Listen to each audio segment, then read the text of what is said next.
ये वो जगह है जहां डर सिर्फ सुना नहीं जाता बल्कि महसूस किया जाता है, जहां हर कहानी आपको अंधेरे में खींच ले जाती है और हर किरदार आपके सपनों में आकर दस्तक देता है। मैं हूं राहुल कुमार और आप देख रहे हैं ड्रीम स्टोरी SR। यहां आपको मिलेंगी सच्ची घटनाओं पर आधारित खौफनाक और रहस्यमय कहानियां जो आपके दिल की धड़कनें तेज कर देंगी। तो तैयार हो जाइए। हर सफर, हर स्टेशन और हर परछाई के पीछे छुपे उस डर से मिलने के लिए, क्योंकि डर से भागना नहीं, उसे सुनना है। यही सिर्फ dream story SR। Ayodhya junction की रात हमेशा से भीड़भाड़ और यात्रियों की आवाजों से भरी रहती थी, लेकिन उस दिन माहौल कुछ अलग ही था। तारीख थी 13 जून 2004 और समय करीब रात के 11 बजे का। प्लेटफॉर्म नंबर 3 पर पटना जाने वाली मेल ट्रेन खड़ी थी। ट्रेन का डिब्बा नंबर S7 चारों तरफ से अजीब सी खामोशी में घिरा हुआ था। बाकी डिब्बों में लोग बातें कर रहे थे, खाना खा रहे थे या अपने अपने बिस्तर सजा रहे थे, लेकिन S7 में जैसे सन्नाटा पसरा हुआ था। उस डिब्बे में पहले से ही कई किस्से मशहूर थे। लोग कहते थे कि जो यात्री इस डिब्बे में सफर करता है वह जिंदा तो लौटता है, लेकिन उसका चेहरा हमेशा के लिए डर से बदल जाता है। किसी की आंखें फटी रह जाती हैं, तो किसी के होंठ सदा के लिए सिल जाते हैं। मगर आज रात इस डिब्बे में कई यात्री चढ़ चुके थे। शायद उन्हें यह कहानी मालूम नहीं थी, या शायद वे इसे महज अफवाह समझकर अनसुना कर चुके थे। ट्रेन धीरे धीरे स्टेशन से छूटने लगी। सीटी बजी और लोहे के पहिए पटरी पर चरमराने लगे।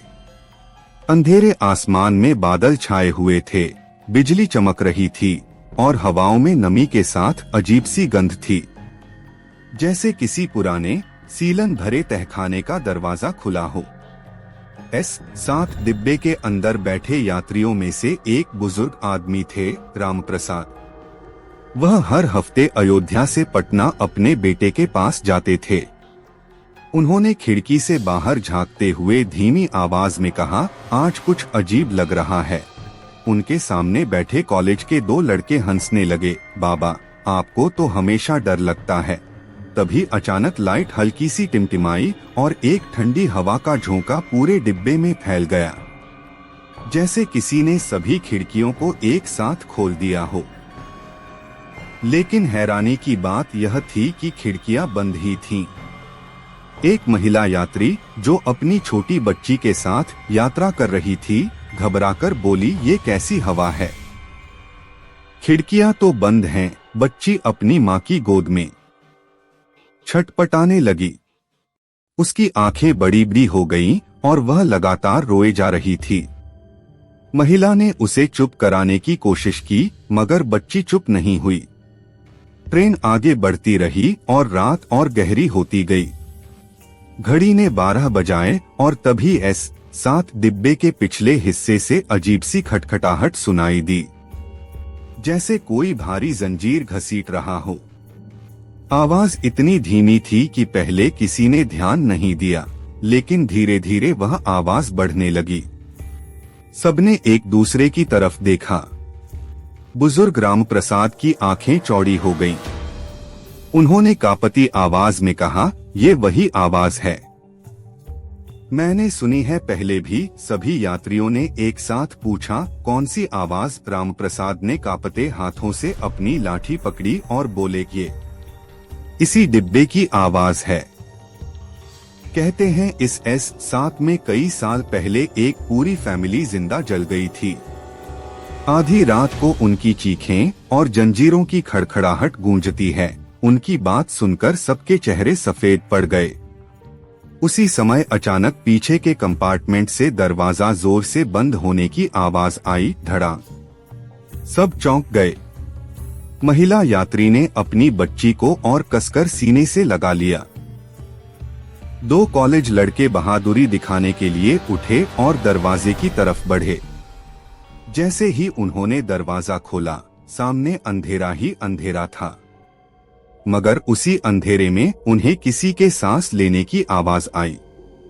भारी, ठंडी और डरावनी सांसें। दोनों लड़कों के चेहरे का रंग उड़ गया। उन्होंने जल्दी से दरवाजा बंद कर दिया और अपनी सीट पर आकर बैठ गए। उनके होंठ कांप रहे थे। कोई था वहां। उनमें से एक लड़के ने फुसफुसाते हुए कहा। डिब्बे के अंदर सन्नाटा छा गया। सभी यात्री एक दूसरे को देख रहे थे, लेकिन किसी के पास कोई जवाब नहीं था। तभी ट्रेन अचानक झटके से रुक गई। खिड़की से बाहर देखने पर पता चला कि ट्रेन किसी वीरान, सुनसान रेलवे स्टेशन पर खड़ी है। नाम पढ़ने की कोशिश की, लेकिन बोर्ड टूटा हुआ था। सिर्फ धुंध और अंधेरा था। प्लेटफॉर्म पर एक भी इंसान दिखाई नहीं दे रहा था। लेकिन हाँ, कुछ तो था। धुंध के बीच कोई परछाई हिल रही थी। धीरे धीरे वह परछाई पास आने लगी। उसकी चाल अजीब थी, न इंसान जैसी न जानवर जैसी। परछाई और पास आई और डिब्बे की खिड़की के सामने से गुजरी।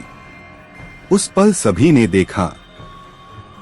वह कोई इंसान नहीं था, बल्कि जले हुए चेहरे वाली औरत थी, जिसकी आंखें कोयले की तरह लाल जल रही थीं। उसकी त्वचा जगह जगह से उखड़ी हुई थी और बाल राख से भरे हुए थे। उसने खिड़की पर हाथ मारा और पूरा डिब्बा चीखों से गूंज उठा। यात्रियों की सांसें थम गईं। लेकिन डर वहीं खत्म नहीं हुआ, क्योंकि उसी वक्त ट्रेन के अंदर की लाइट्स एक एक करके बुझने लगीं। पहले आगे वाली बत्ती बुझी, फिर बीच की, फिर पीछे की, और जब आखिरी बत्ती भी बुझी तो सबने सुना जले हुए लोगों की चीखें पूरे डिब्बे में गूंज रही थीं। पूरा डिब्बा अंधेरे में डूब चुका था। बाहर धुंध से घिरा सुनसान प्लेटफॉर्म और अंदर सन्नाटा, लेकिन उस सन्नाटे को चीरती हुई जली हुई आत्माओं की चीखें चारों ओर गूंज रही थीं। हर सीट, हर कोने से ऐसा लग रहा था जैसे कोई अदृश्य परछाई बैठी हो और धीरे धीरे कराह रही हो। यात्री अपनी जगह पर जमे हुए थे, जैसे उनके शरीर से सारा खून सूख गया हो। किसी में हिम्मत नहीं थी कि उठकर भाग सके या खिड़की से बाहर झांके। अचानक पीछे से एक बच्ची की हृदय विदारक चीख सुनाई दी। वही छोटी बच्ची जो अपनी माँ की गोद में थी, मगर अब उसकी आवाज इंसानी नहीं लग रही थी। वह चीख धीरे धीरे बदलकर किसी बड़े की आवाज जैसी हो गई, भारी, डरावनी और खून जमा देने वाली। महिला यात्री घबरा गई। उसने बच्ची को कसकर पकड़ रखा था, लेकिन उसके चेहरे पर पसीना टपक रहा था। सबने देखा कि बच्ची की आंखें अब सामान्य नहीं थीं, उनमें अजीब सी लाल चमक थी। महिला कांपते हुए बोली, ये मेरी बच्ची नहीं है, कोई और है इसमें। तभी बच्ची ने उसकी गर्दन पर जोर से दांत गड़ा दिए। महिला चीख पड़ी और बाकी यात्री डर से खड़े हो गए। 2 कॉलेज लड़कों में से एक ने हिम्मत करके बच्ची को अलग करने की कोशिश की, लेकिन जैसे ही उसने बच्ची को छुआ, उसका हाथ झुलस गया। वह दर्द से चीख उठा, आग है इसमें। आग उसके हाथ पर फफोले पड़ गए थे। तभी सामने की खिड़की से किसी ने जोर से कांच तोड़ने की कोशिश की। कांच पर दरारें पड़ गईं और सबके सामने वही जली हुई औरत का चेहरा दिखा। उसकी आंखें जलते अंगारों की तरह चमक रही थीं और होंठ फटे हुए, जिनसे खून टपक रहा था। उसने कांच पर हाथ मारा और पूरा शीशा चकनाचूर हो गया। जैसे ही शीशा टूटा, ठंडी हवा का तूफान डिब्बे के अंदर भर गया। सब यात्री अपनी आंखें बंद करके चीख पड़े। हवा के साथ राख और जलने की बू फैल गई। लोग सांस तक नहीं ले पा रहे थे। बुजुर्ग राम प्रसाद कांपती आवाज में मंत्र बुदबुदाने लगे, राम राम राम, मगर अचानक उनके गले से आवाज निकलनी बंद हो गई। वे हांफने लगे, जैसे किसी ने उनकी सांसें रोक दी हों। उनकी आंखें ऊपर की तरफ घूम गईं और वे वहीं सीट पर गिर पड़े। उनके शरीर पर जलने के निशान उभरने लगे। बाकी यात्री यह देखकर और भी डर गए। कॉलेज का दूसरा लड़का दरवाजा खोलकर बाहर भागना चाहता था, मगर दरवाजा जैसे भीतर से सील हो चुका था। उसने पूरी ताकत से धक्का मारा, लेकिन दरवाजा टस से मस नहीं हुआ। और तभी बाहर प्लेटफॉर्म पर घंटियों की आवाज गूंजने लगी। बहुत सारी घंटियां, जैसे किसी श्मशान घाट में अंतिम संस्कार हो रहा हो। धुंध और गहरी हो चुकी थी और उसी धुंध में कई परछाइयां नजर आने लगीं। सबने खिड़कियों से देखा। वहां दर्जनों लोग खड़े थे, जले हुए चेहरे, अधजले शरीर और हाथों में जलती हुई लकड़ियां लिए हुए। वे सब ट्रेन की तरफ बढ़ रहे थे। यात्रियों की चीखें डिब्बे में गूंज उठीं। एक महिला बेहोश होकर गिर गई। एक आदमी सीट के नीचे छुप गया, लेकिन छुपने की कोई जगह नहीं थी। तभी ट्रेन अपने आप चलने लगी। इंजन से कोई आवाज नहीं, फिर भी ट्रेन धीरे धीरे पटरी पर रेंगने लगी। सभी हैरान थे कि ये कैसे संभव है। प्लेटफॉर्म पर खड़े जले हुए लोग ट्रेन के साथ साथ दौड़ने लगे। उनके मुंह से सिर्फ एक शब्द निकल रहा था, हमारे साथ चलो। उनकी आवाजें इतनी भयानक थीं कि डिब्बे के अंदर का हर यात्री पागलपन की हद तक डर चुका था। और जैसे ही ट्रेन प्लेटफॉर्म पार कर गई, सबने देखा धुंध के बीच एक बोर्ड झलक रहा था। उस पर टूटी फूटी लिखावट में सिर्फ इतना लिखा था, श्मशान जंक्शन। कोई भी यात्री इस नाम को नहीं पहचान पाया। सबके दिल धड़क रहे थे। तभी अचानक ट्रेन के पंखे एक एक करके घूमने लगे, लेकिन वह हवा नहीं दे रहे थे, बल्कि उनसे खून टपक रहा था। डिब्बे के पंखों से खून की बूंदें टपक कर नीचे गिर रही थीं। सीटों और फर्श पर लाल धब्बे फैलते जा रहे थे। यात्रियों की हालत ऐसी थी कि कोई चिल्ला रहा था, कोई अपने चेहरे को हाथों से ढक रहा था, तो कोई पागलों की तरह दरवाजे पीट रहा था। लेकिन दरवाजे अब पत्थर की तरह सख्त हो चुके थे, जैसे उन्हें कभी खोला ही न जा सके। खून की बूंदें गिरते गिरते अचानक धार में बदल गईं। पूरा डिब्बा जैसे लाल नदी में बदल गया हो।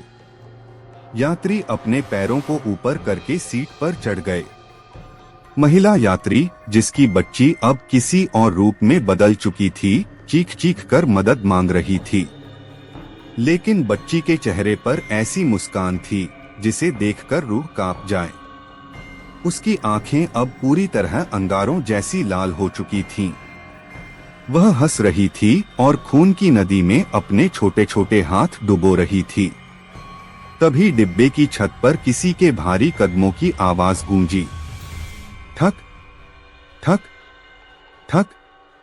हर कदम के साथ छत कांप रही थी। यात्रियों ने ऊपर देखा, वहां किसी का साया चल रहा था और अगले ही पल वह साया खिड़की से झांक गया।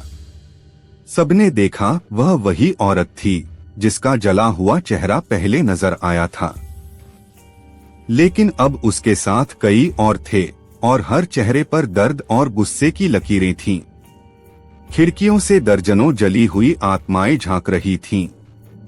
कुछ सीटों पर बैठ भी गईं। यात्रियों के बीच से होकर गुजरने लगीं। ठंडी हवा के साथ राख उनके शरीर से झड़ रही थी।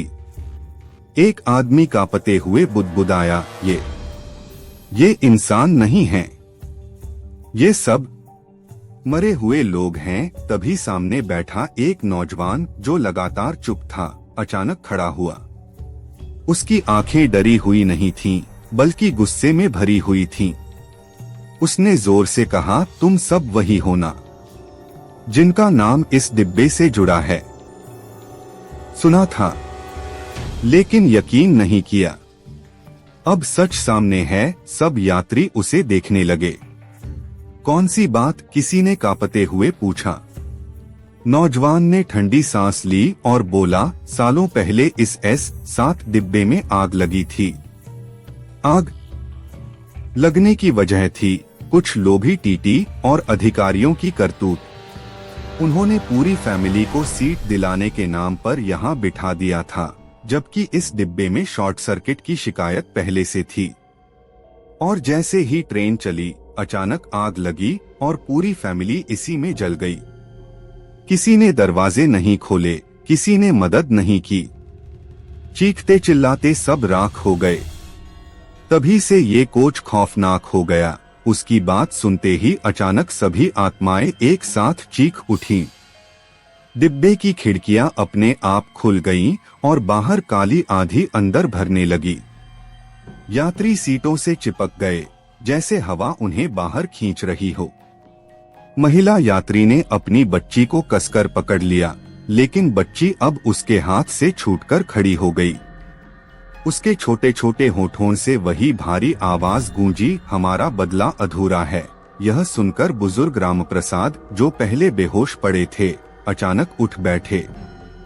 उनके चेहरे पर जलने के ताजा निशान थे।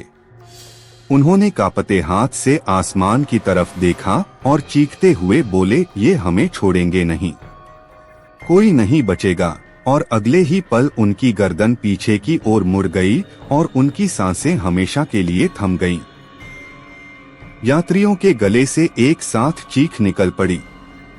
तभी डिब्बे के बाहर प्लेटफॉर्म का नाम बोर्ड फिर दिखाई दिया।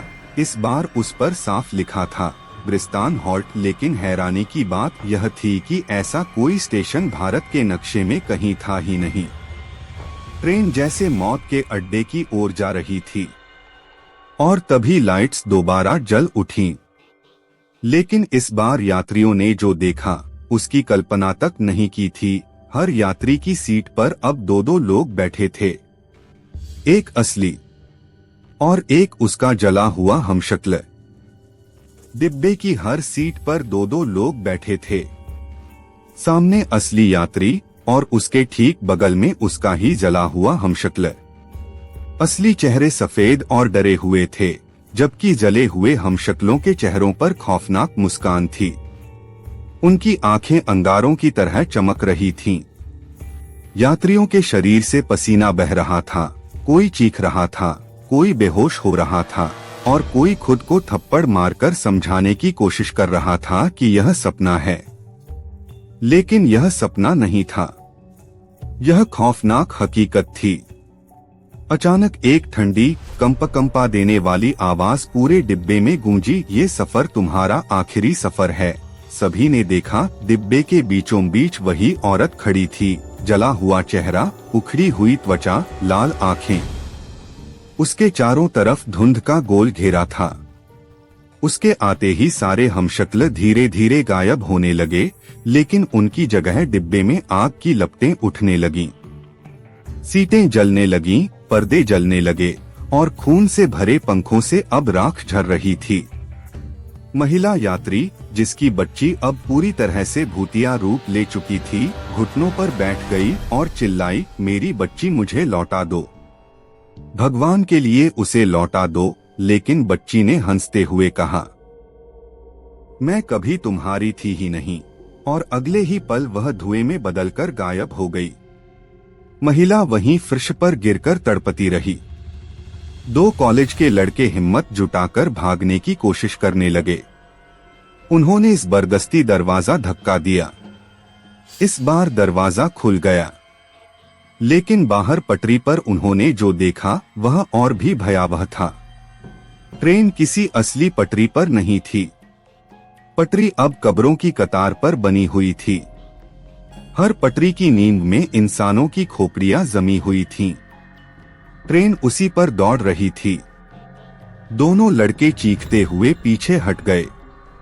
तभी डिब्बे के बाहर से असंख्य हाथ खिड़कियों से अंदर आने लगे। जलते हुए, सड़े हुए, खून से लथपथ हाथ, जो हर यात्री की गर्दन पकड़ने की कोशिश कर रहे थे। यात्रियों की चीखें गूंज रही थीं। कोई बचने की जगह नहीं थी। तभी नौजवान, जिसने पहले उस हादसे की सच्चाई बताई थी, खड़ा हुआ। उसकी आंखों में आंसू थे, लेकिन चेहरा दृढ़ था। उसने जोर से कहा, तुम्हें न्याय चाहिए, बदला। चाहिए, लेकिन इन बेगुनाहों को क्यों मारते हो? दोषी तो बच गए, अधिकारी तो बच गए। उसकी बात सुनकर सब आत्माएं रुक गईं। खामोशी छा गई। औरत की आंखें उसकी ओर मुड़ी। उसने धीरे से कहा, हम नहीं रुके थे उस रात। किसी ने हमारी मदद नहीं की थी, इसलिए अब कोई भी बचेगा नहीं। नौजवान कांपते हुए बोला, तो फिर मुझे ले जाओ। लेकिन इन सबको छोड़ दो। यात्री दंग रह गए। औरत धीरे धीरे उसकी तरफ बढ़ी। उसने अपना जला हुआ हाथ उसकी छाती पर रखा। अचानक पूरी ट्रेन जोर से हिली। लपटें और तेज हो गईं। यात्रियों ने अपनी आंखें बंद कर लीं। जब आंखें खुलीं तो सब चौंक गए। ट्रेन फिर से पटरी पर दौड़ रही थी। S7 डिब्बे में सभी यात्री अपनी अपनी जगह बैठे थे। न खून, न राख, न आत्माएं। सब कुछ सामान्य था, लेकिन एक जगह फर्क था। वह नौजवान कहीं नहीं था। उसकी सीट खाली थी। महिला रो रही थी। उसका बच्चा वापस उसकी गोद में था, जैसे कुछ हुआ ही न हो। लेकिन उसकी आंखों में अब भी डर था। ट्रेन धीरे धीरे पटना स्टेशन में दाखिल हुई। यात्री भागते हुए डिब्बे से उतरे, जैसे पीछे मुड़कर देखना ही मौत हो। स्टेशन पर लोग सामान्य तरीके से चहल पहल कर रहे थे, मानो कुछ हुआ ही न हो। लेकिन डिब्बा S7 अब भी खड़ा था, खामोश, ठंडा, डरावना। और जब आखिरी यात्री उतरा तो उसने खिड़की से देखा, उस खाली सीट पर वही नौजवान बैठा था। उसका चेहरा अब आधा जला हुआ था और उसकी आंखें सीधे उसकी आंखों में घूर रही थीं। उसने सिर्फ इतना कहा, अब मेरी बारी है। अगले सफर में कौन होगा? ट्रेन की सीटी बजी और खौफनाक कोच फिर एक नए सफर पर निकल पड़ा।